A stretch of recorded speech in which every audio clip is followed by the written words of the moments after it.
నెత్తికి పూసుకుందే ముగ్గు సుక్కల్లే సద్ది మూటల్లే సగబెట్టుకుందే బాయి గిర్కన పల్లె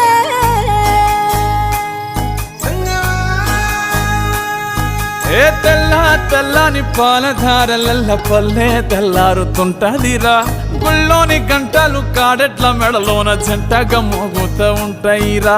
నాగలి భుజాన పెట్టుకుంటే దోస్తులు చెయ్యేసినట్టేరా కొట్టు గోదా పక్కన ఉంటే కొండంత బలగం ఉన్నట్టురా చల్లగాలి మోసుకొచ్చెరా సేను శిలకల ముచ్చట్లు దారి పొడుగు చెట్ల కొమ్మలా రాలుతున్న పూల సప్పట్లు గట్టి మోపులు కాల్వ గట్టులు చెమట సుక్కల్లో తడిసిన ఈ మట్టి గంధాల పల్లెటూరు దీని తీరే అమ్మ తీరే